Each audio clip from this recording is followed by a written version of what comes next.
There's no question that, what we hear from the scouts and what you read in the papers about where Major League Baseball is going in terms of drafting older players. To invest $2 million in a high school player is a big gamble. Not only physically, pitchers, it's a big physical question, but the bigger issue is, how do you know how these guys are going to grow up? Now it's become a little bit more sophisticated because you do have the internet. There aren't any sleepers out there. Everybody is known. It's an individual thing. I mean, some kids are mentally and emotionally stable enough to sign out of high school and handle professional baseball, and some kids need to go to college. They come in all shapes and sizes. They mature at different ages, and Cape Cod League is a great place for somebody to mature. Cape Cod is the place you want to go for a lot of reasons. Baseball history is built on town teams where, people would go out, they represent their town, or it is very informal.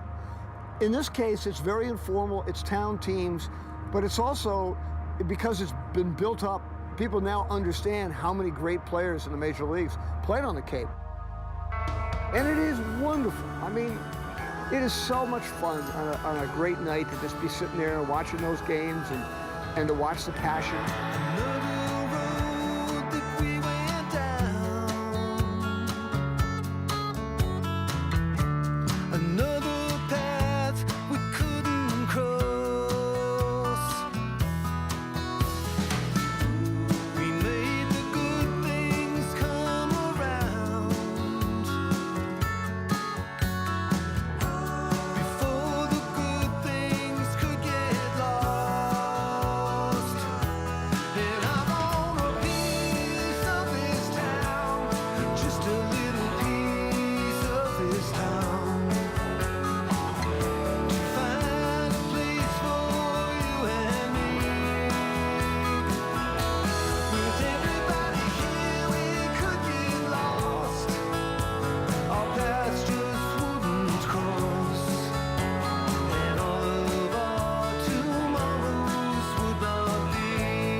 Facing just quality competition day in, day out.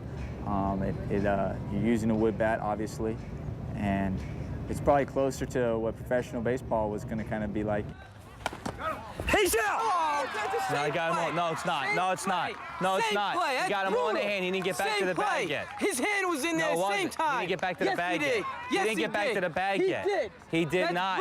He did not. He did not. One of the best summers of my life, just being in Cape, and I didn't realize how beautiful it was. And I just had a great time. My host family had a horse. I used to ride the horse. That was great. That was great. Oh! The wonderful thing about it is you get to go to this special place where, up on the Cape, where it's beautiful. You get to go to the beach. It's just an all-around great league. Oh, look at this.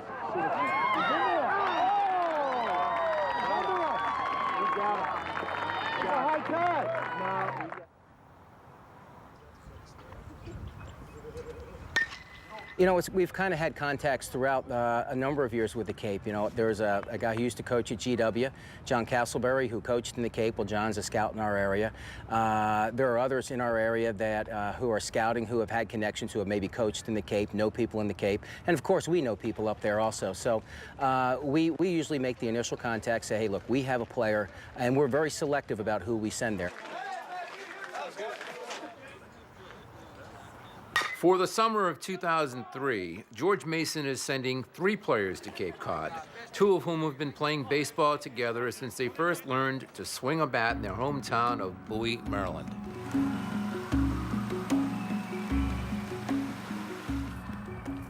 How far do you think you could hit it right now? Probably not very. To the goalpost?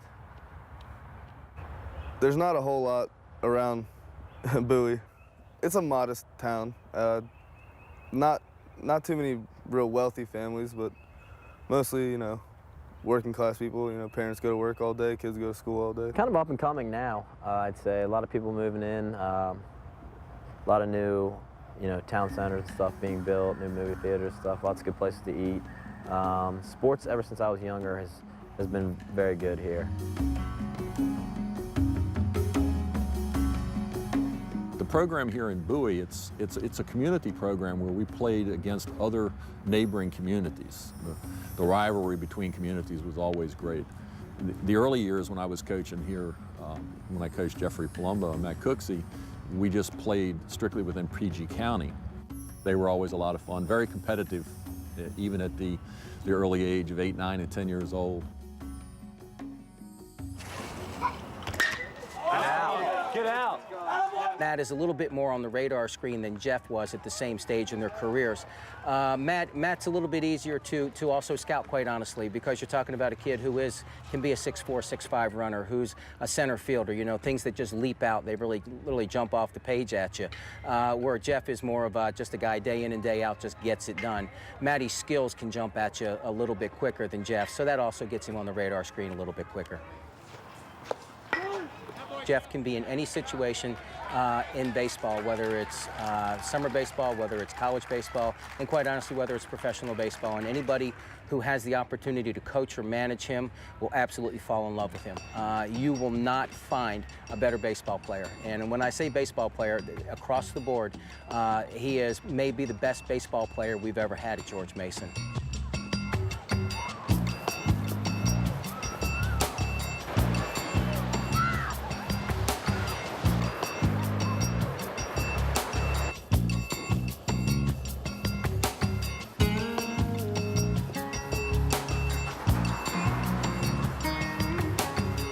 Although many towns have fielded teams in the Cape Cod League throughout its storied history, the league is currently comprised of 10 teams. The towns that make up the East Division are Yarmouth Dennis, Brewster, Orleans, Chatham, and Harwich.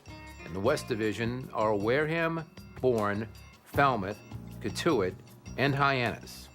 Most of the players are college sophomores who will be eligible for the Major League Draft the following year. There are some college juniors in the league who either have not been drafted or have already been drafted and are still negotiating with their pro team. Some of them may go back and play in their senior year in college and re-enter the draft in the summer. You, of course, have to be invited to play in the Cape, and the teams often compete for the same players. Jeff Palumbo will be playing for the Bourne Braves. Matt Cooksey will be spending his summer across the Cape in Orleans with the Cardinals. Orleans is the furthest team east, but attracts the largest crowds. The tight-knit community lives for Cardinal baseball. I was kind of disappointed that I was going to be by myself, but I think it worked out better because, I got to meet new people, and I don't really have anybody I know that I can hang out with like I would if there was another player from my school here. So, I made a lot of new friends pretty quickly.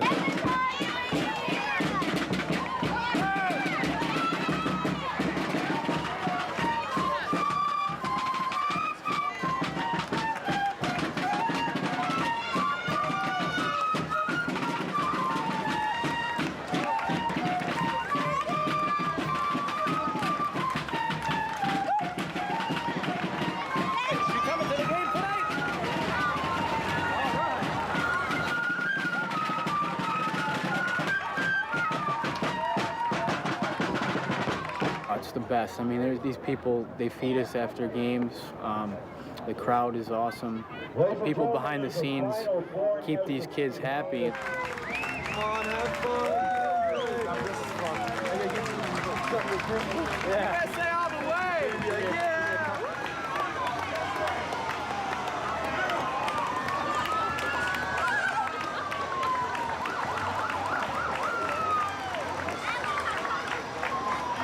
I did the baseball clinics. I had the good job, I had the great job, and you see, and with that, you saw the community who was there. They brought their kids out there to go out and be a part of the clinic.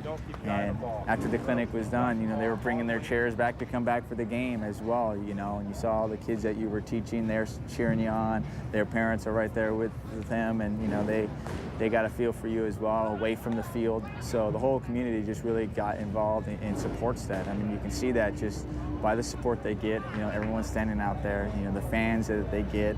So it really shows that they all do care about it, and that's an exciting time for them as well.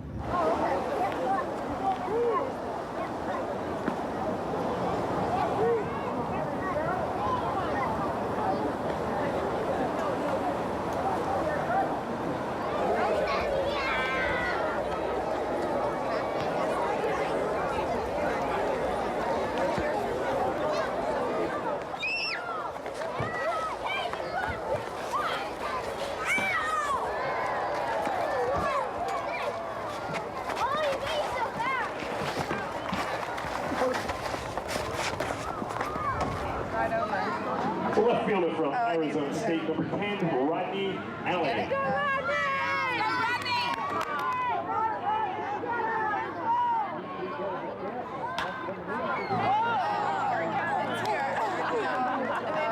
no way. If it bounces, though.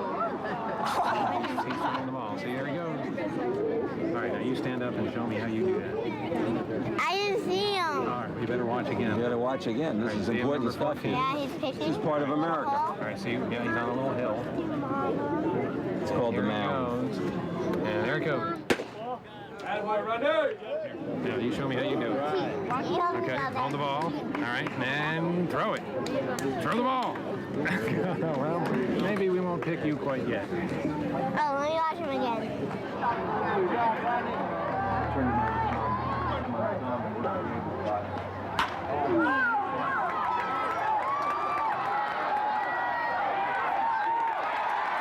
It's the thing to do, at night, is come watch the Cardinals play. It's crazy. As our other pitching coach said, he says, this is as famous as we're ever going to be, We go around town and everybody is, hey, good luck, and how you doing? And it's really awesome. The people are super.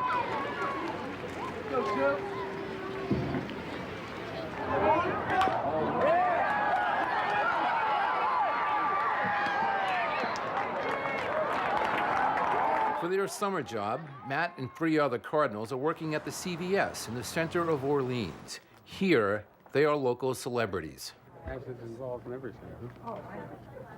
An older lady that lives next to me came over and asked for an autograph one day because her granddaughter asked her to. I'm very happy that I came here. It's just a great atmosphere. He tells me there's not one kid on the team that he doesn't like. He's had the opportunity to meet kids that he would never have known. And Carmen, I have to say, has made him a much better baseball player. But both Matt and the Cardinals, who made it to the finals last year, are off to a slow start. It's incredibly difficult to hit in this league. I mean, it's not the bats, it's just the pitching. Everything's the same for us as far as, you're throwing the same ball, same distances, same mound, same everything. And then for the hitter, it's like you're giving him a different weapon to work with. And you can throw inside, and the bat's a little bit, they're weighted a little bit different. They feel a little bit different. And most of the hitters have never seen you before. Here's the 1-2 pitch. And you can go right at these guys. And if you make your pitch that you're trying to throw, and it's the right pitch to throw, pretty much, you're gonna be successful. College is not the real game, so it's kind of nice to actually come down here and be able to make good pitches and get outs. Guys aren't used to seeing #1 pitcher night in, night out, and then with the wood bats, it's a little less forgiving. You get a sweet spot that's about this big, so you do have to be a better hitter consistently with the wood night in, night out. I tell the players when they first come in, knock 150 points or more off your average at college. That's where you're going to start, and you may end that way. And I don't think I've ever been told it wasn't the case. Usually what I try to do, the first 10 to 14 days, I let the guys fail. Yeah. Because if you're an all-star and you're hitting 380, and I come in and I'm telling you you're swinging incorrectly, you're going to think I'm crazy. But now when you're hitting 120, you'll listen, because you don't want to fail. It is a game of failure, and it's really good because most of these guys are stars on every level. So it was really good for Pat Burrell, who's the National High School Player of the Year, the National Freshman of the Year, the MVP in the College World Series, to go to the Cape and hit 170 or 175, whatever he hit. It took me a long time. I think it took me the whole season that I came up, in the middle season in '87, and all the way down to the playoffs in '88. And then in the playoffs, I had a great playoff. But before that, I think I was breaking bats left and right. I remember at the All-Star game 2 years ago, I was talking to Lance Berkman and Todd Helton. They were first and third in the major leagues in home runs at the time. They played 3 seasons between them on the Cape and hit 1 home run. Berkman hit an opposite field homer off the Yarmouth Dennis foul pole. As a first baseman, corner outfielder type, they were looking for the power numbers really, I guess, more than the average. So the fact that I only hit 1 home run may have hurt me a little bit. It's a good pitchers league and brings a lot of young hitters back down to the real world. A guy like Khalil Green, even though he didn't hit for much of an average on the Cape, he improved so much. Yeah, I was brutal both years, I think. 215 or so, and then 220 maybe. I was terrible. So I got out there and, you know, I was a man. I thought I was a man. I think I was a freshman All-American, and you know how it goes. I mean, everyone's an All-American in high school. So went out there and I just got it handed to me. It was bad. By the halfway point of the season, 9 out of the 10 teams are hovering around the 200 mark in team batting. The exception being Yarmouth Dennis, which is leading the East Division. And look at the scores, maybe the first 12, 13, 14 games of the season. A lot of 2-1, 1-0 games. And they're just not used to doing it. I mean, the physical factor is that wood is more difficult to swing. It's heavier, it's particularly top heavier. And it's just a different thing. Hands out. Don't drop the head below your hand. 2-2. Actually, I like the way they feel a lot better. I like the way they feel. So, I don't know. I mean, aluminum, it's easier to get around, but I like when you hit the ball solid off of wood, and I like the feeling. I think guys that are a little bit stronger have a little more an advantage than the other guys would, because you know, you got to be a big, strong guy to swing that bat and have great eye-hand coordination. Once you hit them both on the sweet spot, I guess it's pretty much the same almost, but I'd say you don't get those cheap hits like you do in college with the aluminum bats. You get jammed here, you're breaking a bat. You know, it takes a while to get used to, but I mean, I actually like them better than aluminum sometimes, you know, because you really got to hit it on the right part of the bat to get a hit. It teaches you how to hit. No, I used wood bats through high school and like spring leagues and stuff like that. So I actually like wood bats better. There's an obvious adjustment that needs to be made in your approach, but you know, I think the biggest adjustment is mentally. I think if you come in with a different approach and you come in kind of tentative and passive with your at-bats just because there's a wood bat in your hand, and I think you're going to get beat.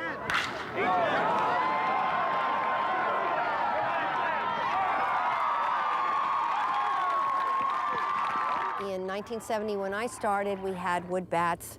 And then mid-70s, we changed to aluminum strictly for financial reasons. And then in the mid-80s, we changed back to wood. And the switch back to wood was monumental. I think that was the single best decision that the Cape League ever made. Fred Ebbett, who was the commissioner at the time, was tireless in trying to convince the league we should go back from aluminum to wood. Fred was just a marvelous guy and loved baseball and a real gentleman.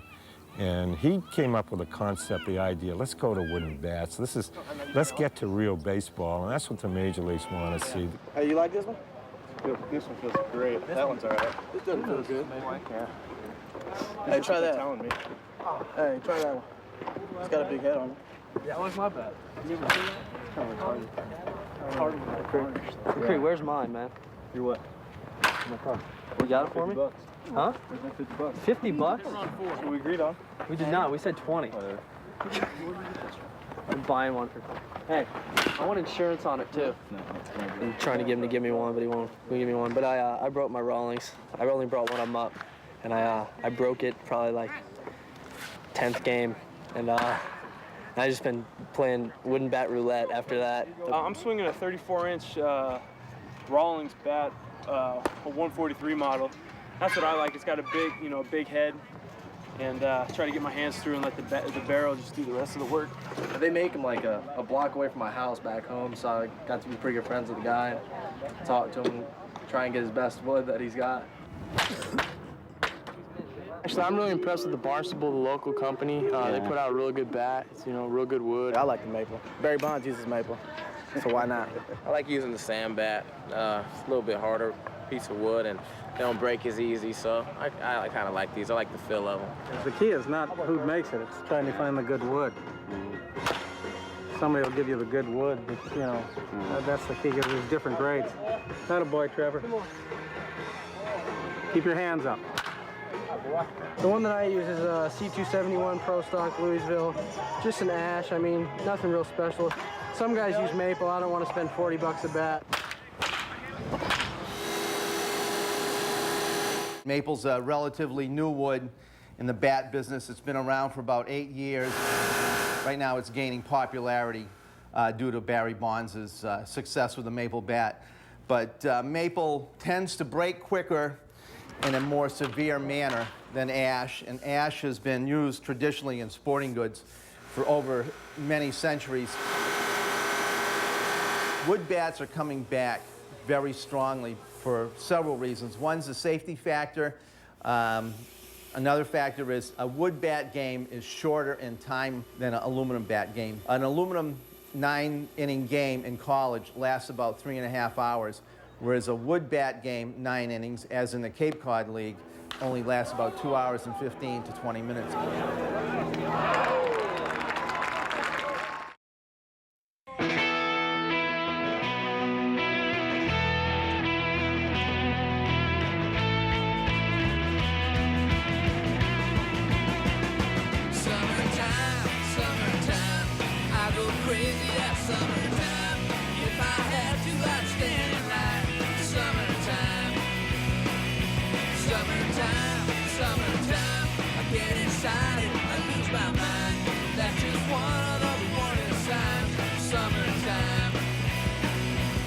I get lots of calls at the newspaper asking me when does the season start and when does it end, and you know, with our vacations we want to see Cape League baseball, and so it's very much a part of, you know, people's plans. People will do that. They will set their vacations up that way. Oh, look, they're playing home this night, and this night, and on Tuesday when they're not at home, we're going to go to a movie. Summertime, summertime, I go crazy at summertime. If I had to, I'd stay. Is this the Red Sox game? What are you watching? Like the majority of players, Jeff Palumbo is having a tough time hitting, but he has a pretty good setup for his summer in Bourne. His host family, the Potts, have a batting cage in their backyard. They also own the nearby Diamond Deli, where Jeff is working. The town of Bourne has had an up-and-down existence in Cape League history. The Braves came into the league in 1988, but although they have produced a large number of major league players, the team has never made it to the Cape Finals. Good, Dags. Hey, stand out, get ahead.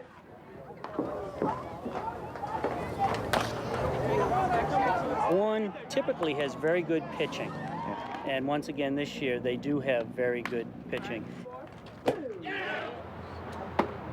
Everybody just is going out there and having fun and pitching their game. That's all you got to do to be successful. Everybody says pitching wins. And we got pitching to win, but we just have to supply the runs to do it.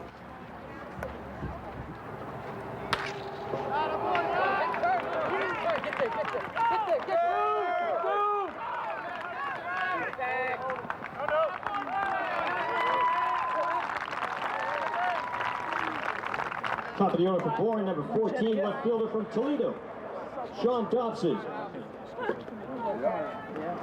Go, Sean, keep it going.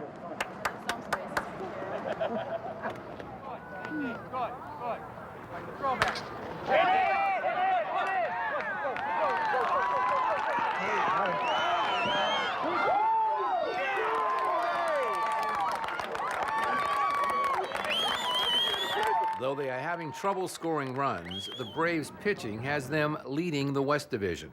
They also have the story of the summer. Maryland outfielder Justin Maxwell was originally not invited by any team to play on the Cape. He had to make the Braves at a preseason tryout camp.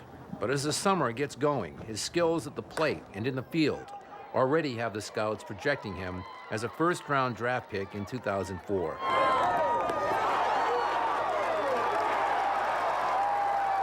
He was a temporary player, yeah, and we took a chance. I told him, I said, we'll take a chance on you, you take a chance on us, and let's see where we go from there. And it's obviously it's worked out very well.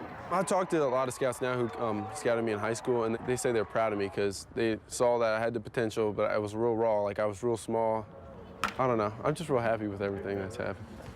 Every summer, there are stories in the Cape League of players who go from no name to top prospect. Justin Maxwell is a great example, but there have been a lot of players that had to show up, get a job, and ended up being, you know, pretty darn good players. Carlos Pena went from being, you know, driving in a tryout camp to being the 10th pick in the country. That's the reason why I was able to actually make it to the professional ranks. That's why I got drafted, because I played in the Cape.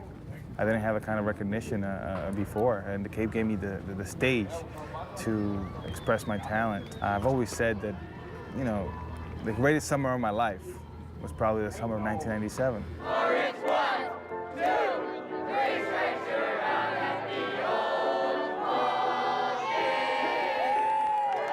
Cape League championships are something the town of Wareham has grown accustomed to over the last 10 years. This year, the Gatemen, two-time defending champions, are having an uncharacteristically tough season, although another individual story is unfolding. Andy LaRoche, an infielder out of Grayson County Community College in Texas, was a late-round draft pick by the Los Angeles Dodgers. Scheduled to attend Rice University in the fall, Andy comes from a baseball family. His brother Adam plays first base for the Atlanta Braves, and his father, Dave LaRoche, pitched 9 years in the majors in the 70s and 80s. Keeps on telling me every time I talk to him, you know, it's just a game. You're having fun, you know, you can't beat that. Keep playing for as long as you want, you know. So that's pretty much what he tells me, just have fun and, you know, live it up. Andy has almost always played against older kids. He had played on his brother's teams when they were in Legion. You know, he was only 14 or something, and he played in a lot of games with them if we were short players. You know, you hear how good the Cape is and what great competition and especially great pitching there. And he's always wanted to go against the best.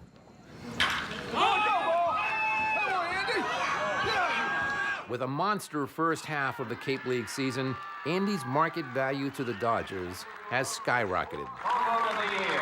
37th round, the Dodgers didn't really know him at all. And actually their general manager called me because I said, this guy's a big league player. And, you know, he had to go for a tryout. Andy LaRoche was, in a sense, the sort of spark plug of the team.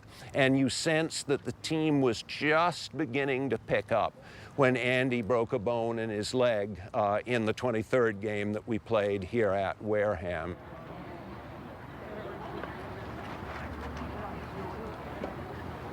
Four weeks is what they say. It's a non-weight bearing bone, so could be back earlier. We're just waiting to see.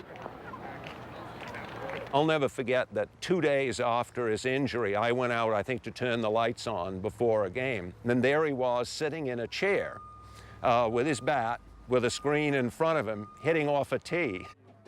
But the Cape League season is only 7 weeks long. Andy went home to Texas.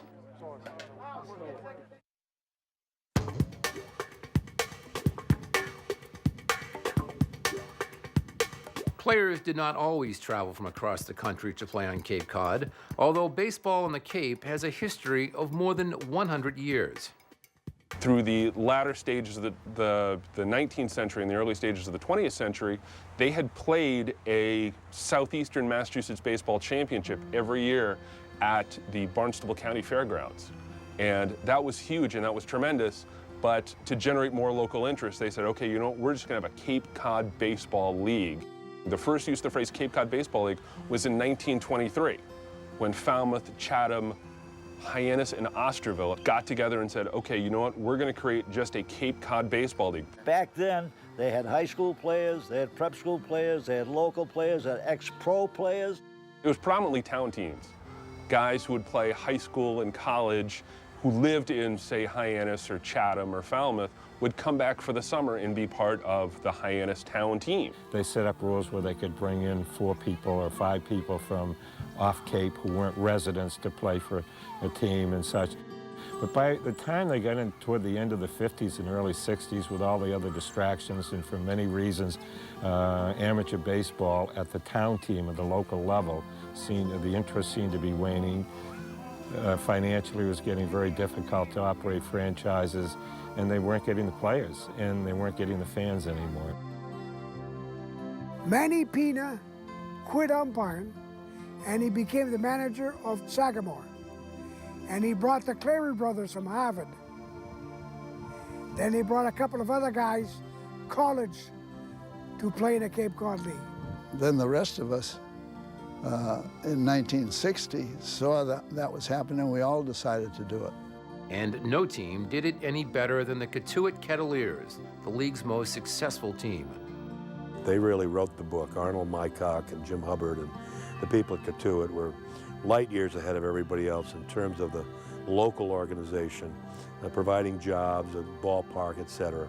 In 1961, we had practically all college players. But the league was still divided between Upper Cape and Lower Cape. Bob McNeese, who was a selectman, chair of the Board of Selectmen in Chatham, and 3 other businessmen got together and decided that they wanted to try and form a collegiate league. And what they did was they contacted Major League Baseball and hoped to get, and the NCAA, and they asked for a $10,000 grant if they could to start a collegiate league. And they decided that they should have one league, all 8 teams combined together, one boss, and they named Danny Silver.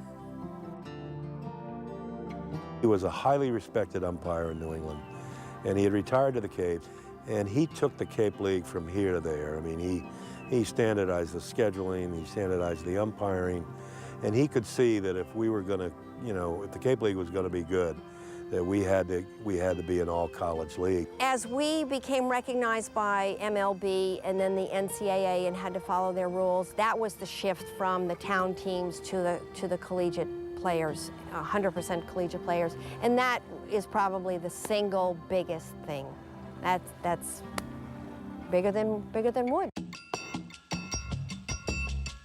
Once the college players started playing and the fans saw the increase in caliber of the game, they started showing up and coming in droves, and then things worked out pretty well. In the late 60s, the communities were really recruiting heavily. The coaches and managers were into recruiting more than ever before, and sure enough, guys like Thurman Munson showed up and really put on some kind of performance. Well, Thurman was really a unique character, a great athlete, and was originally a second baseman, if I'm not mistaken, in college or prior to college. And because of an injury, he said, I'd go behind the plate and start catching. At least that's what he told us anyway, So you can stretch the truth maybe a little bit there. And I remember him walking over the little hill down to the field and say, hi, I'm Thurman Munson, how the heck are you? He had his own way of hitting, he had his own way of throwing, but he'd throw you out, but he didn't have that catcher's arm. He'd get that ball down to second base. He soon became the name on the Cape because he was just terrific. A terrific player, a terrific person, and a great friend. By the 70s, the league was nationally known and regularly brought in the big pro prospects. I know when I was there in 72, 73, or 71, 72, I forget what years exactly, but it wasn't that well scouted. But when I went back in 78, 79, I also had scouts say, hey, we got to find a prospect so our scouting director come to the Cape for a week. And that's how much they liked it. But, I think the #1 draft choice came out of Cape League, several years in a row. The whole league was filled with prospects. In the 80s, with the switch to wood, the Cape League became the premier amateur summer baseball league. They have not looked back.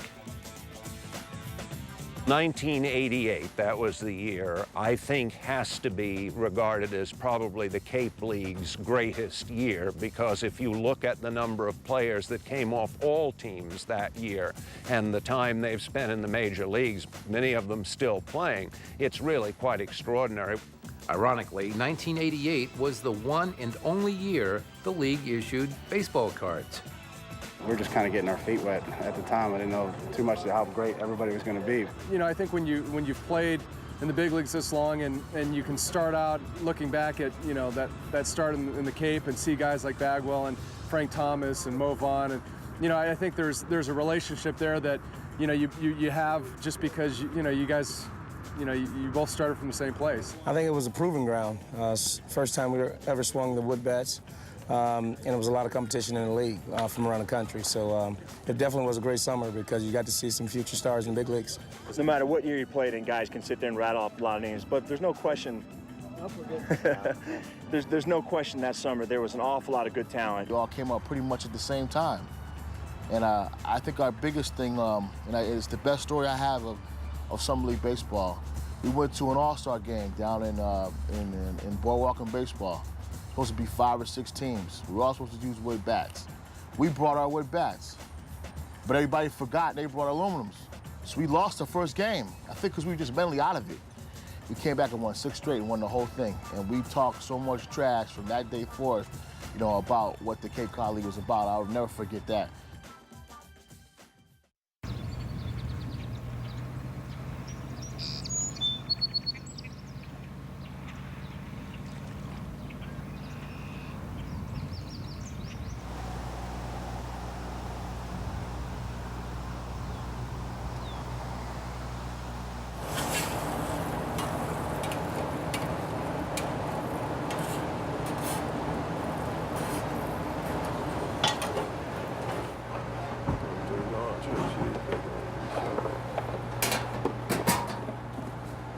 This your cheddar right here? What are you looking for? Cheddar cheese, Vermont cheddar cheese. Some boys clearly want to try to earn money that they can take back to school and help them during the course of the school year. I think the difference in the jobs that you see from, say, when I started in 1984 to now is that there are a number of guys that don't want to work full time. And what really has been the development has been the weight room. I think it's great to have guys come down here to work. There's a great scene in the movie Field of Dreams where they pick up a young Archie Graham. Terrence Mann and Ray Kinsella pick up a young Archie Graham on the way back to Iowa. And the young Archie Graham says, "Oh, I'm going to play baseball. I hear there's a place where they can get you a job during the day and you can play ball on nights and weekends." And they kind of laugh it off and say, "Well, you know, that kind of place hasn't existed for years." Well, it happens every summer in Cape Cod.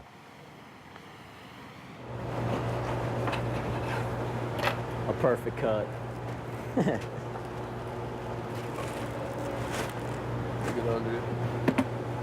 you just quickly explain your sandwich there? It's pretty impressive. You've got the Ted Williams, rough and tumble Palumbo. Yeah, that's mine. Pretty good putting you in the same league with Ted. Yeah, so if you notice, I'm underneath. But yeah, he just came up with these sandwiches probably like last week or so. It was a quote from one of the articles on the website. His brother actually apparently played a big part in that. He visited for a weekend and had read on the internet one of the little articles that they write about the team after the game, and they always have some very interesting phrases describing Jeffrey. And they never say he's good. They say he's tough. Gritty. Yeah, gritty. They never just say he's good, but the paper described him as a rough and tumble player, so his brother was teasing him, and somebody at the deli heard it, so they decided to make a sandwich. Sounds like the name of a sandwich. Get a sandwich named after him. Really? Too, yeah. Wow, I'm gonna have to go try that. Yeah, I don't know what you can get named after you here. Dennis's is a little different. He made the first day he was here, he made some meatballs and stuff, so they decided to give him the meatball sub. That's the first day I pitched too, and I had a good outing. So ever since then, I'm the meatball man. I make all the meatballs. I don't know. Jeff, can you say the name of your sandwich again? It's the Rough and Tumble Palumbo. One more time. The Rough and Tumble Palumbo. One more time. The Rough and Tumble Palumbo. Bigley's Big Ball Sub. Come on. Bigley's Big Ball Sub. One more time. Bigley's Big Ball Sub. Is that what it is? Dude, that's almost a tongue twister. Bigley's Big Ball Bomber. Excuse me. Mini is your change. Would you like a receipt? Sure. All right. There you go. You have a nice day. I can help the next person over here. I might work all the way, if we make it to the playoffs, work through the playoffs, just try to keep on the same routine, because I don't know how well I'd spend my time sleeping in late in the mornings. I'm not used to it anymore. Usually leave a little early for days that we have home games because we have early hitting at 1, so have to grab some lunch and get to the field. Oklahoma's Dave Percy is also working at the CVS. He's going to be a junior at OU, but because he is 21, he was eligible for the draft in 2003. I got drafted by the Yankees in the 17th round, and they called me. They said, we like you. We really haven't seen much of you, so we're going to watch you for the summer. They had a couple guys come out, like the scouting director and some of the head guys, and basically said, give us a call, we'll see where we're at, and see if we can work a deal or not. As Cape Cod League draft stories go, Percy's story is not atypical. He's a 21-year-old currently trying to decide between signing a high six-figure contract with the New York Yankees or going back to school, all while working at an hourly wage as a clerk at CVS. School is important, but then again, chance of playing pro baseball, it's also a great opportunity, so either way, I don't really care. I'll be playing either place, Oklahoma or the Yankees. Good day. That just plays upon the idea of, hey, you know what? I saw these guys down here in the Cape Cod League. I got to know Frank Thomas and Mo Vaughn because I saw them working down here. I worked at a resort, cleaning swimming pools and cutting a little grass, anything that was needed to be done during the day. Well, my first year I was a dishwasher at Friendly's, and unfortunately for my parents, unfortunately for me, my parents instilled this, don't ever quit in anything. You start something, don't ever quit, which is, I think is a good thing to do, but I should have quit that job. I ended up working for an undertaker and digging graves, and that was good until we hit a grave one time. We had to dig someone up, and when you hit the grave, we all scattered, and I was into that job. I worked at the Stop and Shop. I worked in the bakery department. My first year there, I did golf course maintenance. Didn't make much money back then, so I remember every morning I would knock a bagel off, and it'd be on the floor. They'd tell you to throw it away, but I'd eat it, you know, things like that. My first year I did laundry, so I had to be at the laundromat at 7 a.m. to wash all the unis and clean up the clubhouse. We actually had to dig out a golf cart path, and we just, you know, we had to shovel every day, about 4 inches down and about 4 or 5 feet wide. So that was kind of tough on the back. I stopped at the A&P driving home one night in about 1993 or whatever, and all of a sudden this guy switches around to bag my groceries. I made sure that I walked to the line that Peter was in, and I'm bagging his groceries, and you know, kind of being a little bit outgoing, I said, hey, I'd just like to meet you. I know you're Peter Gammons. I play baseball here in the Cape Cod League. He's the best supermarket bagger I've ever had. Eventually, I made it to the big leagues, got to see Peter Gammons, brought a brown bag to him and said, is there anything I can bag for you? They got me a job working at a fish market. So I had to gut the fish's mouth and stick a little plastic thing around, so we're holding the fish like this. I did landscaping for a while, and then I was really introduced to poison ivy, and I had to shut that one down. I worked at Captain's Golf Course. I'm not sure if that's in Brewster or if it's outside. First summer I worked at the job lot, the Ocean State job lot. Buck Showalter, you know, as a short order cook at 5 o'clock in the morning, and then during the day, painting the fences around the Kennedy Combine. You know, he always used to do the stroke, stroke, stroke, look for Caroline. Stroke, stroke, stroke, look for Caroline. No, it was stroke, stroke, look for Rose. I knew where the money was. I mean, I had as much fun at the job as I did at the field, to tell you the truth. I was putting tags on cheeses at the supermarket. I think that lasted 2 days. I worked at a law firm, and that sounds pretty prestigious, but actually I just kind of mowed the grass and picked weeds and stuff. You get up so early and you have to go put tags on cheeses, and I'm like, you gotta be kidding me with this, you know? I'm like, so after that, I did that for 2 days, went and picked up my paycheck, and then I went and did the camps for the kids, which is a lot more fulfilling than putting tags on cheeses, believe me.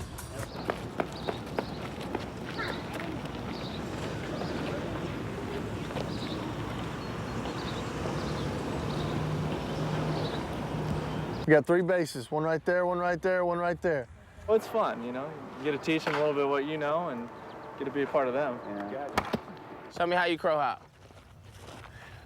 It's pretty good. These little kids show up, you know, and most of them, not most of them, all of them are Boston Red Sox fans. And so if you say anything about the Boston Red Sox, you can get them all fired up. Can we get on the same page, buddy? Here we go. All right, interlock your hands, pull. Can we walk? No walks, you gotta hit the ball. Oh, don't swing. Oh, he swung. background ball for him. We'll give it a point. Why not? It's amazing as the clinics have grown, attendance has grown. The Cape League, like the minor leagues, not only develops players, but it develops fans. Because kids go out and see these guys. Then, you know, a kid's 6 years old, and 5 years later, he goes, wow, he's playing in the major leagues. All right, here we go. Hitting face ready? Ready? Here we go.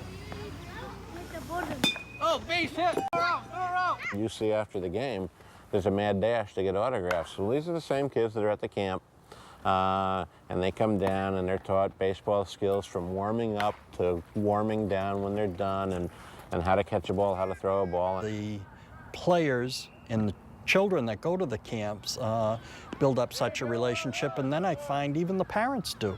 They come watch the camps, and then they're back at the baseball games at night, and now they feel a personal connection because they know a player, and they relate to that, and it's great. All right, hitting face time. Oh, hit. Who's gonna get it? What'd you do that for, Coach King? You blocked it. At the plate. Gotta play at the plate. Oh. Safe. Yo! How many people learned something today? They're playing. Huh? That's it? We got 3 people? That's it? And then there's the youth clinic at Yarmouth Dennis, where they bring baseball fun to a whole new level. Hey, whistle, Johnny, get them fired up. Let's get it on! Good hit, run, run, run, run. Oh, you almost got that. You will do your jumping jacks just like Nicholas. Go ahead, yo! Do them like Nicholas. He's got the penguin jumping jack, huh? Oh, you're gonna dive. Dang. All right, Colin, here we go, bud. Oh, you want to swing like this? Or do we want to swing like this? Down or up? Down, up. Oh, good swing. Move over here. Move over here. There you go, Colin. There we go. Oh, ladies and gentlemen, it's Shane. He's a dancing man. He gets up in front of everybody before camp starts, and we have a dance competition. Get it going, big guy. I think you can do the Macarena pretty good. You want to show him that? No? You don't want to show him that? You ready, buddy? Here we go. Yeah! Oh, foul ball. Run, run, run, run, run, run, run, run! No, you don't need your glove for this, bud. Put it down. Overhand, Alan, overhand. Atta girl. Good hit. Oh, man. Yeah, good catch. Almost, Colin. 28. That's you.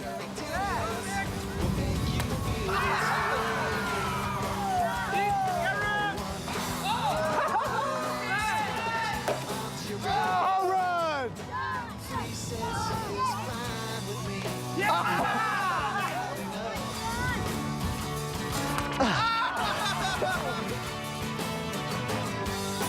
You go, run, run, run, run, run, run. Throw it to first, throw it to first, throw it, throw it. All right, you ready? You ready to go?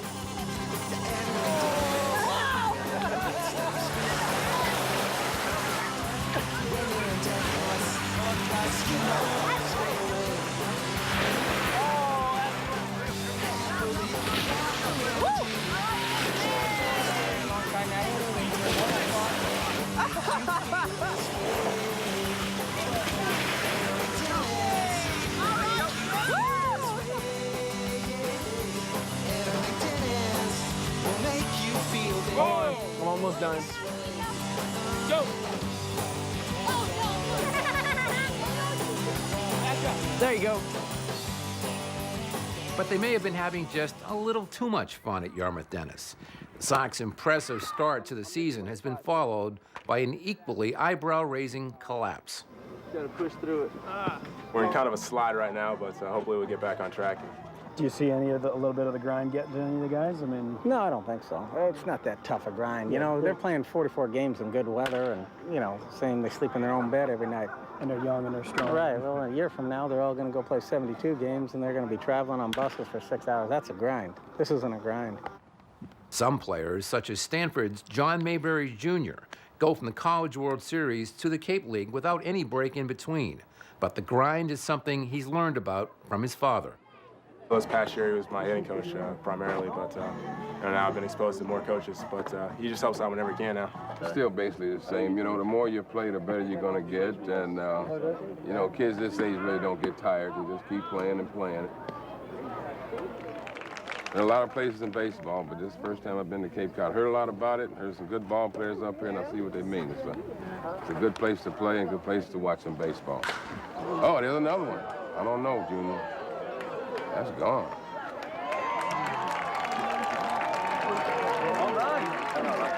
He hit that ball out of here. Nice swing. The Yarmouth Dennis slide has opened the door for 3 playoff-hungry teams in the East. You can't have it any better than this. We've got to go out and perform. You know, if we perform, we'll be fine. If we don't, then we don't have anyone else to blame. We can't point fingers. We just didn't get it done. This all depends on the players, really. Got a pretty good group of guys, and they're hanging in there, and hopefully we can hang in there long enough to make a playoff spot. We've got a good bunch of guys that everybody's got talent in this league. Guys that do the little things is important, you know?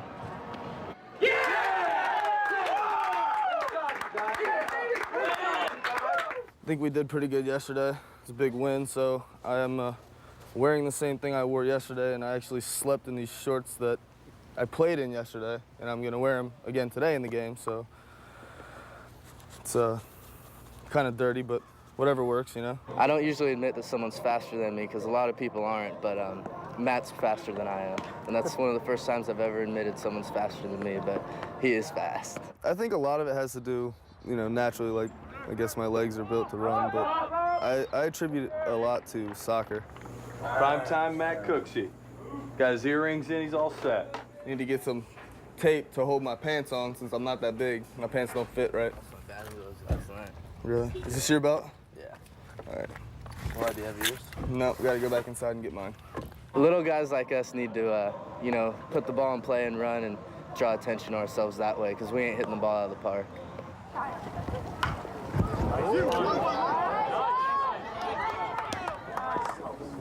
Get out, get out. It really takes people who know baseball to appreciate this kind of baseball. You go to a college game and it's 13-12, and you come up here and a 12-inning ball game, 1-0, and people don't leave, and they understand when a guy bunts a runner over and when a guy hits behind a runner, and they understand baseball. You get a feel for the game, and when runs aren't being scored, you understand the importance of each and every play. So, Coach said before the game, there's probably about 8 to 10, you know, small plays within the game that determine who's going to be the winner.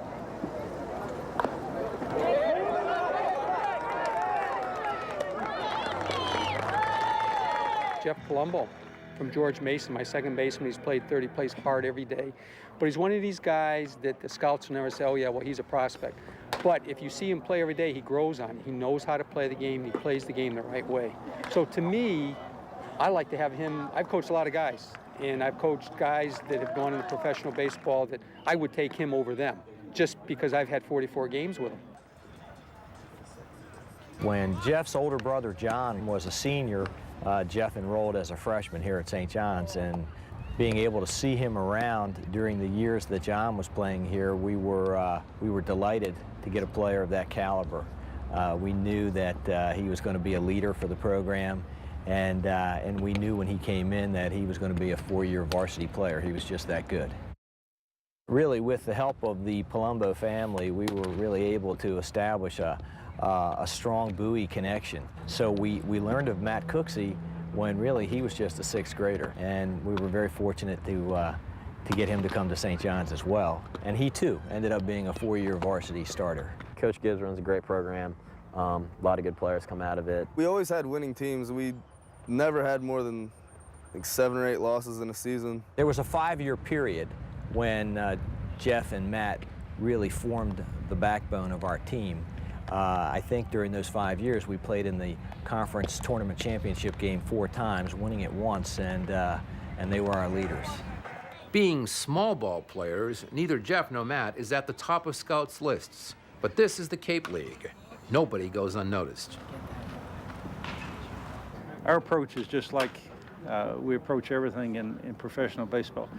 If there are 25 players on a team, we do the best we can to evaluate all 25 players, because some players may have slipped through the cracks from our scouts and gotten in here and done a real good job. So, no, we don't just look at 1 or 2 players. We look at the whole team, and that's the reason why most scouts get to the ballpark early. They want to see a player do everything they can. You know, the more looks we have at a player, the better. You know, we get a lot of different opinions, and, you know, that way you really get a consensus on somebody. I might catch somebody on a bad night, or 2 or 3 bad nights in a row, and or vice versa, see somebody that I really like. And by having a lot of different opinions, a lot of different eyes looking at these guys, we can really get a good feel for, you know, what we think they can be. I think as an industry, professional baseball does a good job of covering players, particularly college players. But still, somebody can come in here and start to blossom. I know players get into college, and sometimes they have a little slump, and they're not themselves, and they get out and get the freedom to play in a more relaxed atmosphere, and they get back to being able to use their natural talents. Well, he did go around, so now 5 straight strikeouts. You notice them. I mean, sometimes, not today, but sometimes they'll show up for BP, and they'll just be sitting back here watching, and, I mean, their presence is known out here. After a while, you just get used to it, and it kind of just becomes natural to you to pitch with people staring at you. You know, there's a little bit of pressure with 10 guys standing back there with, you know, radar guns in their hands, but try not to let that affect you too much. If you notice in the sketch, you're not watching the ball. So probably hinder my performance a bit if I was worried about what the guys behind the fence are talking about. With a rare off day in the Cape, the Boston Red Sox have invited a select group of players up to Fenway Park for a closer look. I think it's just another opportunity to, you know, to see the kids, and at the same time, you know, it's a good situation for the Red Sox to promote, you know, their organization also, and give these kids a chance to come to Fenway and you know, actually stand here in the field and do some things. I'd like to welcome you. My name is Ray Bagness. I'm the Northeast Regional Scouting Supervisor, along with Buzz Bowers with the Red Sox shirt, who most of you probably recognize from the Cape. Theo Epstein will be down here, but basically everybody in scouting, a lot of our player development people will be here today. So it's a very good day for you guys, showcase your ability, and most importantly, though, you know, we want you guys to have fun. You know, the Red Sox got 6 of our guys in the draft last year, so, you know, from Wareham, so First it's pick, helped out. right? Yeah, 2 first picks, 2 first rounders. David Murphy out of Baylor and Matt Merton out of Georgia Tech, and you know, they were up here last summer doing this, so you know, it's kind of odd how things work, and you know, it's a small world sometimes from a baseball standpoint. Come on!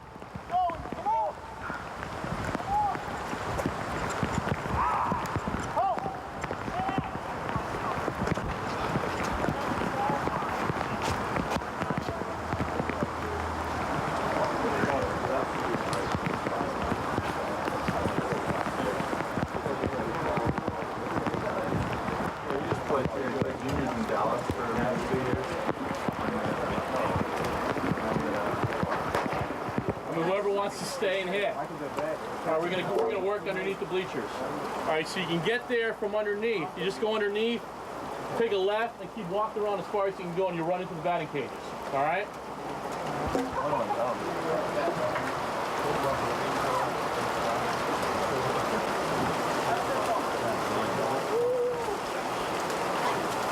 We'll be fish stroke in this one in 2 minutes.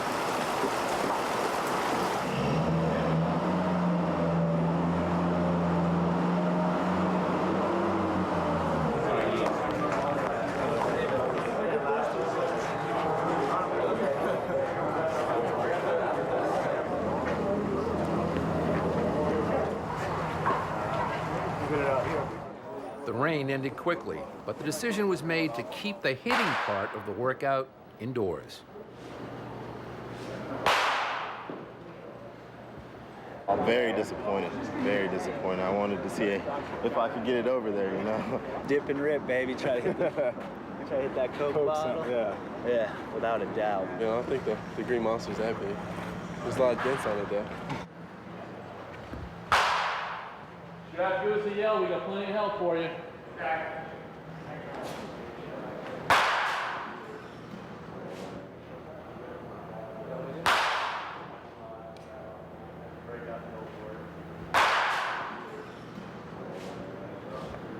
The swing's the swing. Obviously, it's fun to watch them hit the ball with the Coke bottles, and that's what they enjoy doing. But the swing is the swing. In terms of the pitching, went fine because this is what they were going to do anyway, was just throw off the mounds. And again, we're here just I talked about just seeing the swing here. We're just looking at the delivery, looking at the arm action, and we told them they didn't have to throw hard. Some of them threw a little bit more than others because it was their throwing day. I think for the most part, all the kids really enjoy it.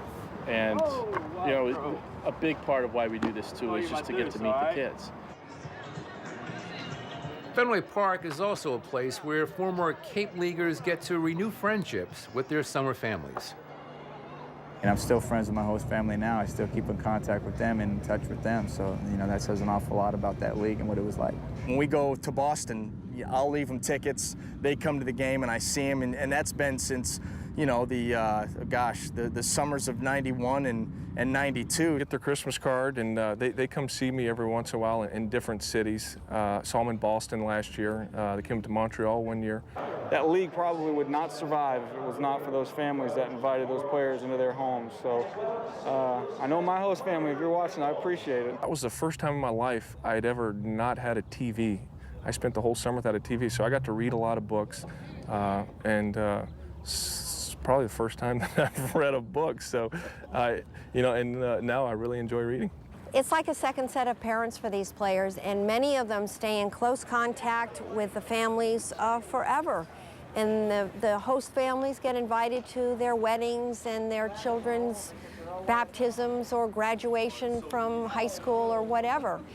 Jason Varitek's a perfect example. His relationship with the King family is just wonderful. And when Jason went into the Cape League Hall of Fame last year, his host mom presented him. That's what makes it, is the families that you live with.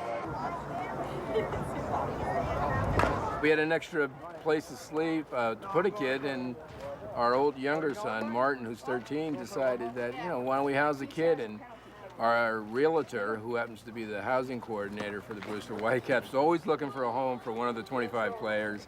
So we said, well, we have the space, and that was 4 years ago. And yeah, it's a little nerve-wracking when they're pitching, though. I left the office a little early. Kathleen left her job a little early, and we came to 30 miles to see our kid pitch. He's not our kid, he's on loan. I think they come to all the games whether I'm pitching or not. I know even after our games, especially in the last week, they'll go to other games like Chatham's game, Orleans, because of the playoffs and stuff. Robert Ransom is staying with David and Kathleen Ryan.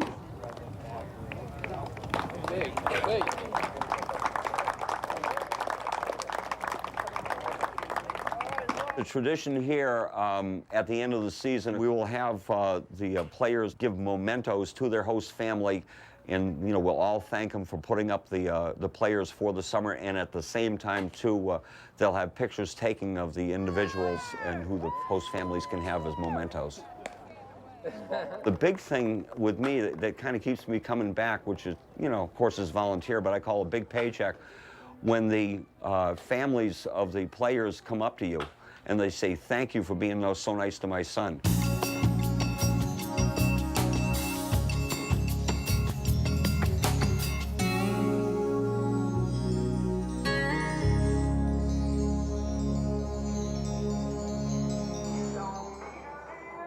If you're looking for an all-encompassing view of life in the Cape Cod Baseball League, look no further than the Gallup family in Chatham.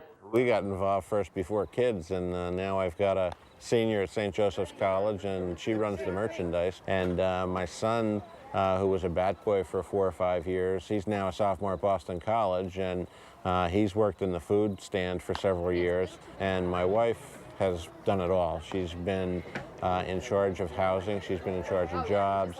She's a director of the Chatham Athletic Association, and my mother is the cashier of the food tent, as well as the registrar, I guess in lieu of a better word, for the baseball camp. Hasta la vista, baby. Tried to get home last night, dude. Tried to get home. Are you kidding me with that? Why would you ask me something like that? Why don't you get up and dance? No, dude. We've had some great kids and we've had some challenges, but sometimes they all blend differently, and this year's group was really special because the one kid came back from last year, Adam Yates, who is really happy to be here, and he's just a real Southern gentleman. A great kid to have, very mature. And then there was Jeff Frazier. Jeff Frazier's a five-tool player.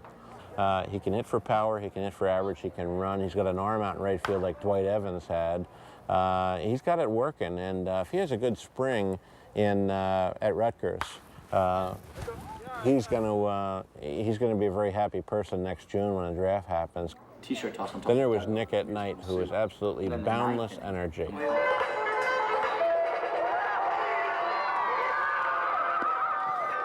It's considered an internship here at the Chatham Mesa, kind of a team assistant, if you will, and help out with the coaching staff, the upper management, hang out with the players. I help with carpool, game summaries on the internet, do a lot on the website and stuff.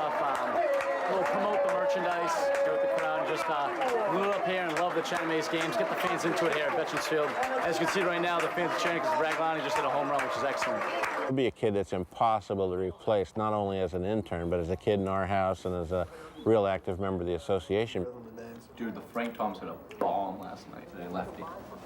How'd y'all put it there? It was a good household. I lived with them last year, so they provide us a good household, provide us with whatever we need. Jeff's mom and Paul were bat boys for a Little League team when they were growing up in our hometown of Whippany. And Jeff's dad and Paul played basketball together through high school. I knew he was from Jersey, so we got along pretty good, and he's just an awesome guy. He lets you do what you want. Just a fun-loving family, very welcoming, and I just really enjoy living with them. Veterans Field in Chatham has seen its share of memorable games. It also has seen its share of something else.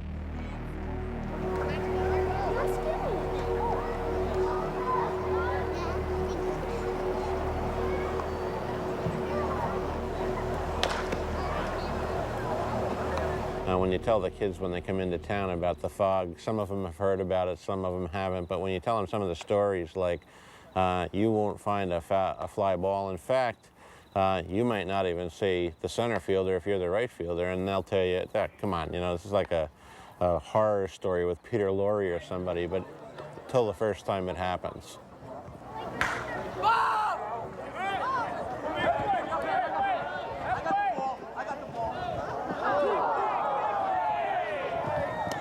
Actually, you were hoping you were hitting around that time. That way you might be able to get a cheap hit because the fog would be so bad you couldn't see everybody. But then by the time it rolled in, you couldn't even see the outfielders. I think we got fogged out like 6 times at least. It was crazy. Had a perfect game going until a pop-up to shallow right, and everyone went like this, and the ball dropped, and they said game over. I needed like one more out or something like that, or needed to get through that inning, and the game was official, and would have had a perfect game, but oh well. There is no fog on this night, an important game for Chatham in the final week of the season. As they take on Harwich, the A's are currently deadlocked with Orleans and Brewster atop the East. Only the top 2 teams will make the playoffs. Well, Brewster is losing tonight. If we can pull this one out, we'll be in nice shape again. What do you got, honey? $2. There's a much deeper story to that game. Nick graduated from St. Joseph's College in Maine. My daughter's going to be a senior there. And there's Father John, who actually dresses as a monk, and he's a fully ordained priest, came down that day and stayed over at our house. And before the game, he was blessing Jeff Frazier's bat. Swing and a miss, another big cut from Frazier, and he is really swinging hard, and the off-speed pitches from James Happ are fooling him badly. He has a new bat today. He was talking to Charlie Toms. He really likes this new bat of his. Pitch just swung on, grounded left side to the hole, fielded by Roman. The long throw is in time. Nice play by Chuck Roman at shortstop. Wouldn't you know, here's an important game. We're down in the bottom of the 9th by 1 run, 2 outs and 2 strikes, and Ryan Klosterman hits one that's just kept on carrying.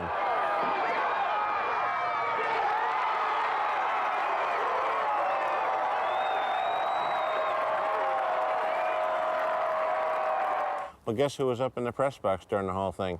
Father John. So we go to Matt Anderson. He played first base for us from California. He gets a single. And he's on first base, and here comes Jeff Frazier, the guy whose bat was blessed about 4 hours earlier. I was just praying for him to get on because I wanted to get in that bat. You know what I mean? Because the crowd was rocking and the place going crazy. Father John's up there in the press box, and they make movies out of this stuff. Swung on, line drive into center field. That ball is going to drop in for another single. It gets past the center fielder. Rounding third and coming home is Anderson. Should he have played the plate? He is safe. A's win.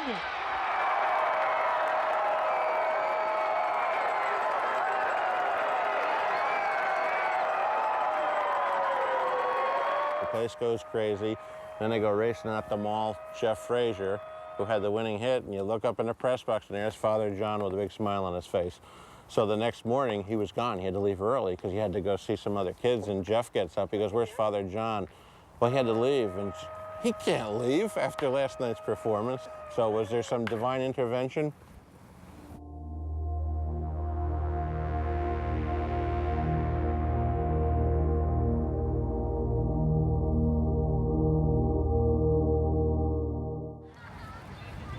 In the West Division, the team that has led all season, the Bourne Braves, have one playoff spot wrapped up. You know, everybody's going to go through a series of games where they're going to be in a slump, and our time was, you know, probably the last week and a half, and then we picked up and won a couple key games. As you know, before that stretch when we lost four, the most losses we had in the season was 2 consecutive losses, which is pretty good in this league. For their final regular season game, the Braves are at Wareham, where the Gatemen, despite being out of the playoff race, have received an unexpected return. They said give it a few weeks, and it's been 3 weeks, so came back. I could play on it, you know, just hobbling around out there, trying to get in the game a little bit. I was sitting out, and I just hated it, so I had to get back and start playing again. He expressed an interest in doing that when he left, you know, let his leg heal and wanted to go let his doctor look at it. And you know, we were excited that he decided to come back. I think it's awesome. This guy really likes to play the game. He kind of wanted to go say goodbye to his friends and the family he stayed with. And I mean, he really enjoyed it there. And kind of get a good goodbye in, and then the end up that he was able to play a game. And he courageously came back and hit a monster home run here with all the Dodger people in attendance. Supposed to have a meeting with the Dodgers this coming week, and you know, with my parents and them, and they're gonna make me an offer and see if I like it, I'll sign, start playing for the Dodgers. If not, I'll just go back to Rice. And Andy is not the only one with a decision to make. Still kind of waiting it out. I mean, they haven't offered me anything as of now, so they said they're going to try to here in the next week or so, see what they can do. Hyannis center fielder Sam Fold of Stanford is in a similar position with the Chicago Cubs.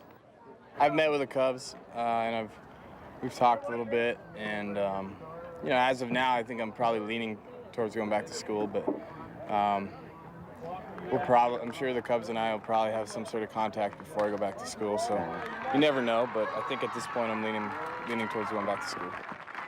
In a pitching-dominated league, Fold batted .361 for the Mets. He is only one of 7 hitters to bat over .300. They got to see me play quite a bit this summer. You know, hopefully I impressed them and showed them some things, but I think at this point it's basically all about winning as a team now. It's the individual stuff is kind of out the window. The final playoff spot in the West will come down to a battle between Hyannis and Katuitt, with the Kettleers needing a win to force a tie-breaking game. But a fact of late summer comes into play. The game was called 2-2 in the 9th inning, and obviously a tie, and Katuitt had a man on third and was threatening to score with 1 out, but the umpires decided that because it was getting too dark and the Mets wouldn't be able to have a chance to come up if Katuitt took the lead, they just called it, and Kettleers fans weren't too happy about that. We've had a great run this past 10 or 12 games, and it's just unfortunate it's got to end this way. And you know, something like this I'll never forget. And the summer itself, it's just been a great experience. But something like this just puts a bittersweet moment to an inning, and could be my last year on the Cape. I mean, that's a tough situation. I think if the umpires even think an inning's not going to be finished, we shouldn't start it. I think that's what happened. I think that's what happened last night. There's no way we're going to finish that inning, so we never should have started it. It's not perfect, and in an ideal world, if the sun would stay up a little longer in August, we could, have 15 minutes more of daylight. We would like to have the teams who don't have lights start earlier come August 1st, but realistically, all these people who run the teams and have to be at the field in order to get the concession stand open and the press box ready, they all work.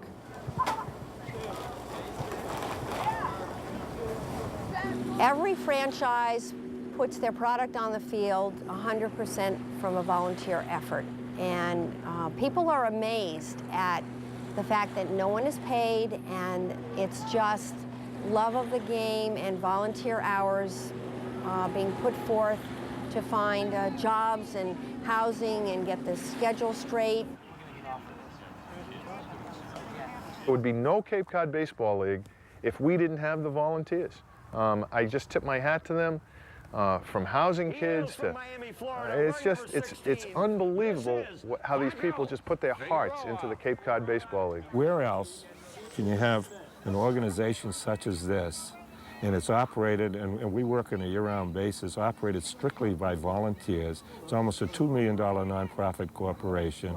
We get huge crowds. It's wholesome family entertainment at no cost, and we pass the hat like the old town team days. It's real Americana. Right-handed hitter out of Florida International takes the 1-0 pitch right down the heart of the plate for strike one. First pitch at 5 o'clock. And that's a fastball, just catching the knees. 0-1 the count now on the catcher, Lucy. Of course, the Stanford product, and there are 3 of them here in the Hyannis Mets order. Pitch, swung on and missed, and struck him out. Lambert picks up his first strikeout of the game to end the inning. Every Cape League game is broadcast over the internet, and you can also dial up by phone. Like, you can actually listen to the game on a cell phone, and it's free of charge to the people dialing in. First pitch to Richard Mercado, swung through, 0-1 the count. This is a league steeped in tradition, so we were very surprised how quickly this caught on and how much people really embraced it right off the bat. Kyle Larson, the lefty batter, stands in, takes the first pitch upstairs, 1 ball and no strikes. The #1 beneficiary of radio games on internet for the Cape League are the parents. The internet and the telephone thing, oh, that's been wonderful. And here's the 1-2 pitch. A fastball dips below the knees and inside for ball 3. So after jumping ahead of the first 2 hitters, Taylor falls behind here against Nielsen. It also gives these young fledgling broadcasters a chance to come here and showcase their wares, their broadcasting skills, some really high-profile baseball. So it seems to be a win-win for everybody. It seems to be one of the most popular things the Cape League has ever done. It's every aspiring broadcaster's dream to be able to start here in a volunteer league that's as great as this. I mean, there are no egos here. The players are out there. It's where they get their start, and hopefully it's where I'll get my start as well, and hopefully I can catch up with some of these guys down the road in the big leagues.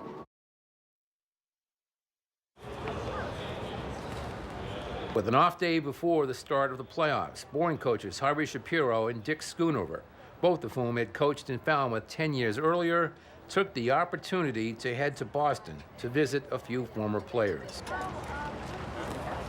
3 Angels, Darren Erstead and Adam Kennedy, played for us at Falmouth.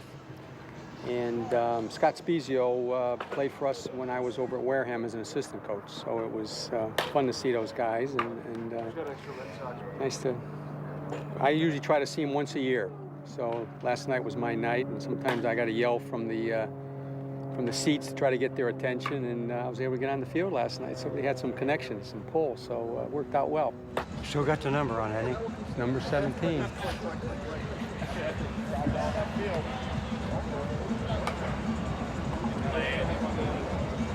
Darren, how you doing? Remember this guy? Yeah, what's up? How are you? Good to see you. Good to see you too. Yeah. How are you guys? Good to see you. Oh man, I've seen you for a long time. That's great. You know, when somebody like Darren sees you and gives you a big hug, That shows you what kind of a person he was. I mean, and he's not going to end. You know, we're at Bourne this year. Are you? We just won our division. Oh, nice. 2 summers out there was probably the most important time in my baseball life, as far as learning how to swing a wood bat and learning how to manage my own time as far as having a job and playing during the night.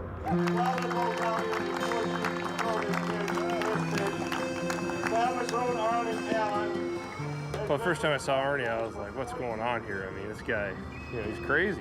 And, you know, as you see him day in, day out, he just has a tremendous passion for the game and loves to be around baseball. Arnie's just completed his 46th year. He started at age 7 as the bat boy and worked his way up to the equipment manager. And Arnie has been a mainstay of this organization. I've never seen a guy so fiercely loyal. Falmouth players could do no wrong. Every other team, they were always wrong in Arnie's mind. And he's probably more known by more major leaguers than anyone from the Cape League.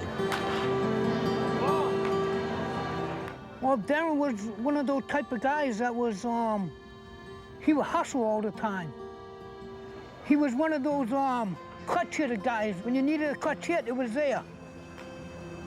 He was one of the guys that just played when he was hurt. He was playing with a hamstring, and he didn't want nobody to know. I didn't even tell the coach. I didn't even say a word. In 2002, when Arnie was diagnosed with cancer and brain tumor, Chuck Sturdivant emailed Erstad. And I asked him if he and Adam could just do a card or something and send it to me, and I'll make sure Arnie gets it. And told him about Arnie, because at the time they had told us he only had 6 months to live.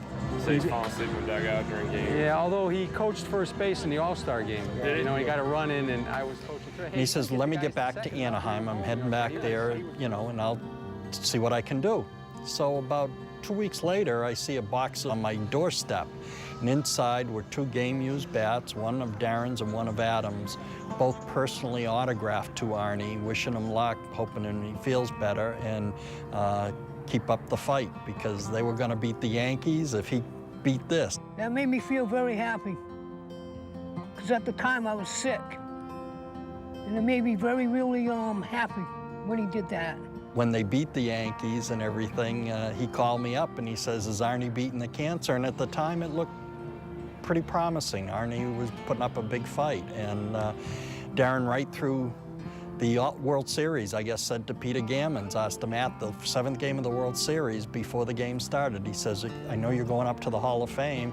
Please say hello to Arnie for us and give him our best. I used that at the Hall of Fame induction, and you know, brought a lot of tears to eyes. And it just, to me, I mean, it tells you volumes about who Darren Erstad and who Adam Kennedy are, I mean, as people. But it shows baseball players are a lot better people than they're given credit for. He's a great supporter, and he was always there working hard, and he's just a real big uplifter to have around your team.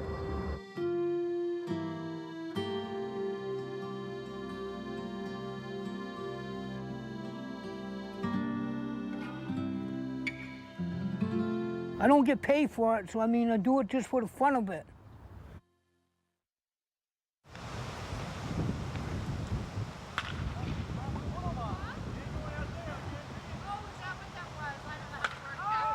That's been going on for a while, of the practice that folks want to get there, they want the good seat, and the players enjoy that aspect. They love coming out for early BP and seeing the chairs set up and knowing how much people want to be here. And as the season goes on, more and more chairs are showing up pre-game, and when it gets to playoffs, it's pretty amazing. The fans showed up in droves to see the Cardinals take on Brewster in Game 1. It was a typical Cape League game going to 14 innings before the Cardinals broke a 0-0 tie with a sacrifice bunt turned error, plating the winning run.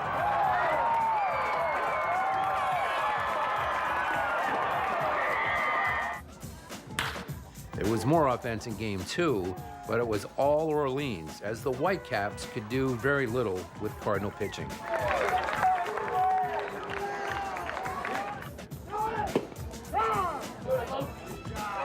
Pitching also dominated in the West, as Bourne and Hyannis split the first 2 games.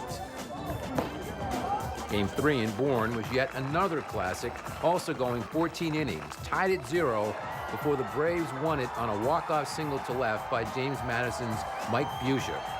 The victory propelled Bourne to its first ever CCBL Championship Series.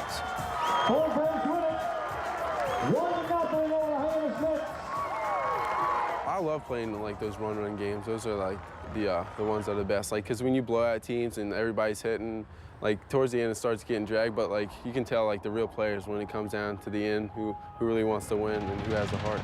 Got that feeling today. Got a glimpse of the past. When I was in 8th grade, I visited with Jeff, spent a day with him at St. John's, and then when I was a senior, I went to Mason and spent a weekend with Jeff. So, yeah, his input definitely had a lot to do with some of the decisions. I remember vividly his visit to George Mason. He came down and just hung out all night and stayed in my apartment with me and my roommates and had a good enough time, I guess. They both were very intelligent players. They both worked very hard, but I think that maybe what sets them aside from a lot of other players is really their intensity and their desire to win. And that's something that you can never really measure. You just see it, and certain people have it. And they accomplish things because of that perhaps other people with the same skills couldn't accomplish. And I think that is what sets both of those guys aside. They can't stand to lose, and they want to be the best that they can. As soon as I found out they beat Hyannis, I called him, and he was actually still at the field. And we talked about who they were going to throw against us and how he's doing, how I was doing, who we're throwing against them. So you kind of trade off information. There you go. We talked a couple times on the phone, just stay in touch. We always talk when we're at the field and stuff, and his mom's always around. So we always chat with her and stuff, but haven't got to hang out. We haven't had too many off days anyways, and it seems like when we have an off day, they're playing or something. We're not really that competitive. We just kind of just play, you know. But I think once it's all said and done, there'll be bragging rights because I'll have a ring and he won't. It's pretty neat to once again cross paths again down here. Not much separation from us two, but it's good. Somebody's going home with a ring. Got that feeling today. Got a glimpse of the past. Dave Percy and William and Mary's Jeff Dagenhart matched each other perfectly until the 4th inning. Bourne scored the first run of the game, but the lead did not last long. The 1-2 to Nicholas. He launches one high and deep to left field.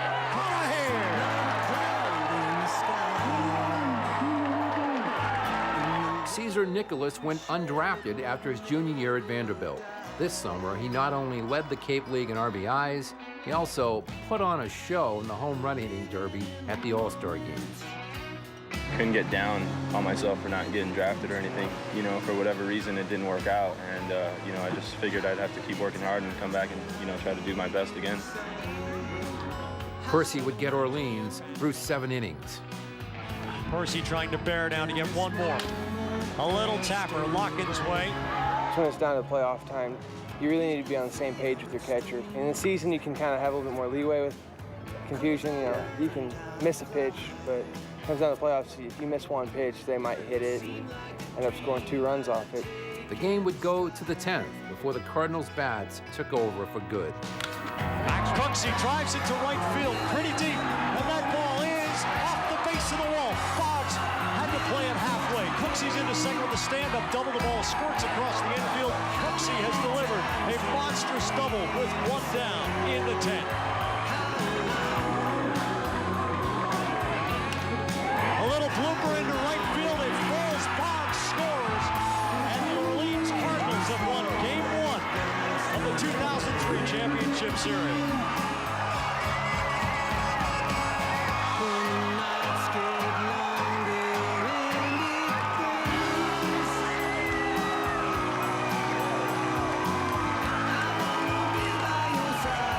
Game 2 was the next afternoon in Bourne, but the exhausting playoff series with Hyannis, combined with the 10-inning affair of the previous night, has left the heralded Braves pitching staff without much gas left in the tank. You know, when you go 13 innings, it's nice to win, and we're still here. But at the time, you weren't worried about what was going to happen with your pitching staff. It would have been nice if we had gotten some runs early in the game, and we could have done things a little differently, but it didn't work out that way. It was early in the game when Orleans got its bats in gear as the Cardinals jumped out to a 5-0 lead. Zarang to center field. Maxwell there. Boggs tagging at third. This shouldn't be close.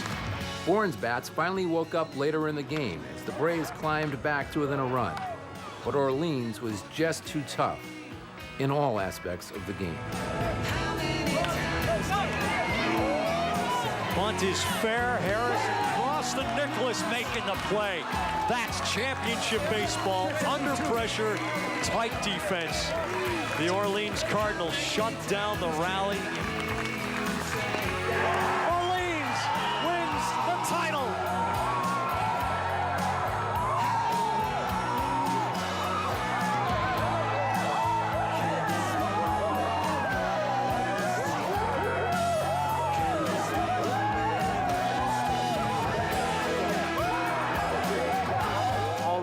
Families and people who put the spreads on after games, they just do a great job keeping these guys focused and happy. And I think that's a big contributor to why they were playing hard down the stretch. You know, they want to go home. It's been a long season, but they knew what they were here for, and I can't explain this feeling. Something I've been looking forward to, and something that I had in mind ever since the start of the summer. And couldn't ask for a better group of guys and a good coaching staff, and you know, everybody just pulling together for the same goal. It's just a great feeling.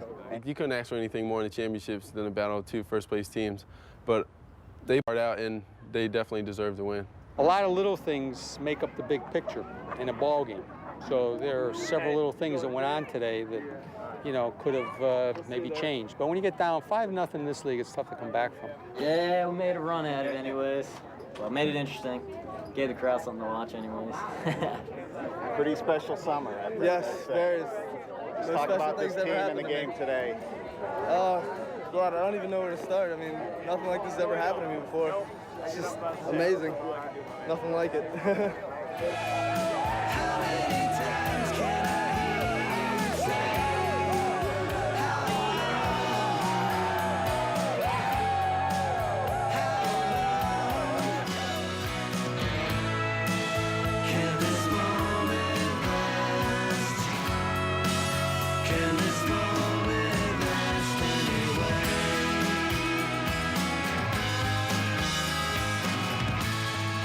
You kind of expect it to be this huge thing that you've heard about, you know, everybody in baseball hears about it, and you just have these, you know, monstrous expectations, and you just kind of got to get there, and you realize that the people are amazing, the people you're living with. It's not this big show, it's guys, you know, throwing some uniforms, playing on some high school baseball fields, and it's great camaraderie with, you know, the guys come together, you get to meet great people from all over the country, and you just, you know, get to play baseball all summer, and for those few days off, you get to hang out at the beach and you know, see all the girls. I wasn't expecting much to go on except for, you know, work out and play.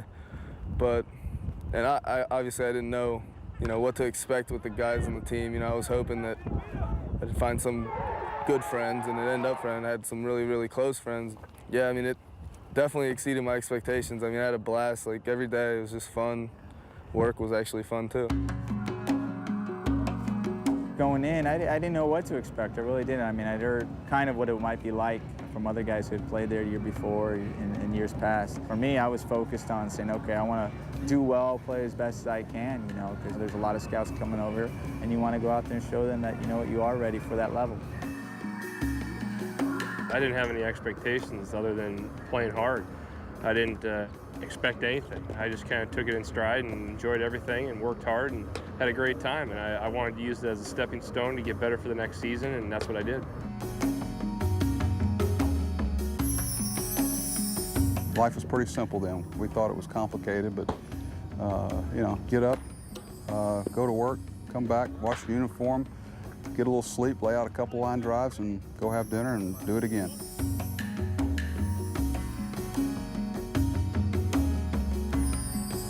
I think he proved to himself that he can play with the best.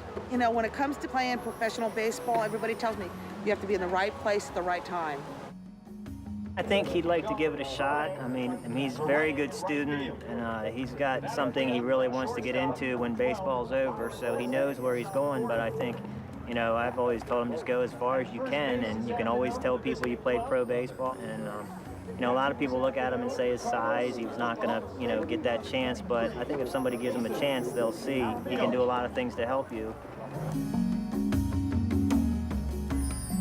I'm not really thinking about being drafted, you know, like the only thing on my mind right now is, you know, what obviously day in and day out is, you know, win today, win today, win today. But ultimately, like, the goal I have right now is to get a CAA championship. I mean, won a high school championship, won summer championship, and haven't won a college one yet, so that's what I'm aiming for.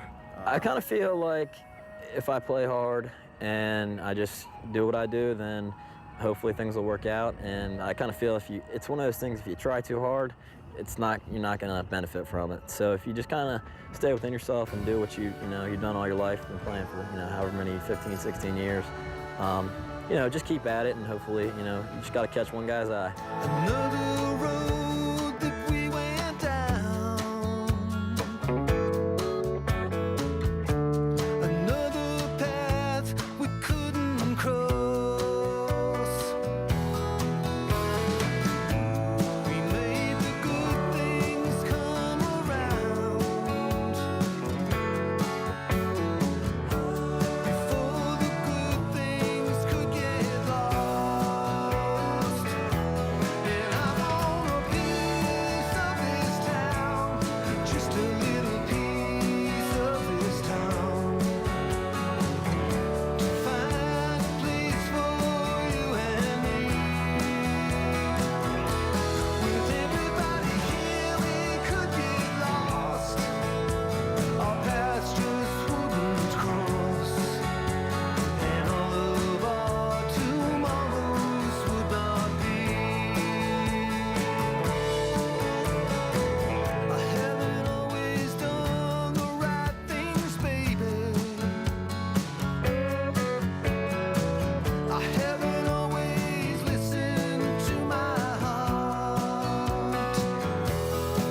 'Cause I tried to keep things right from the start. And I want a piece of this town, just a little piece of this town.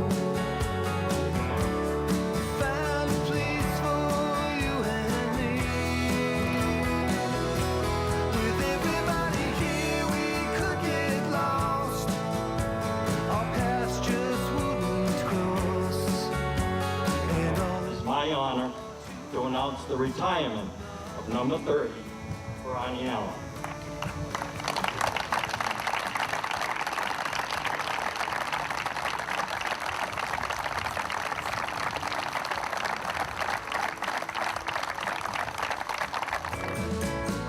every time I think about this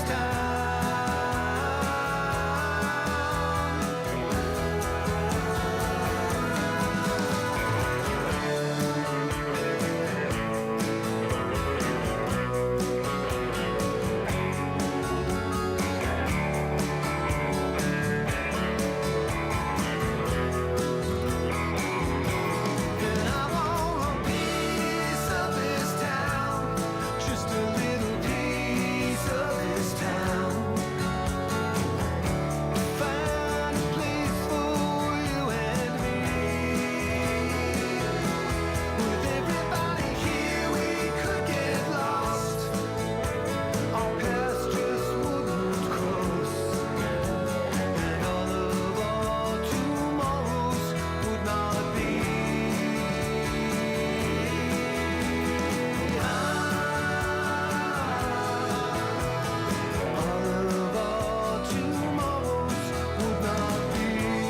Cape Cod's not such a bad place. I love it. I'm up. Oh.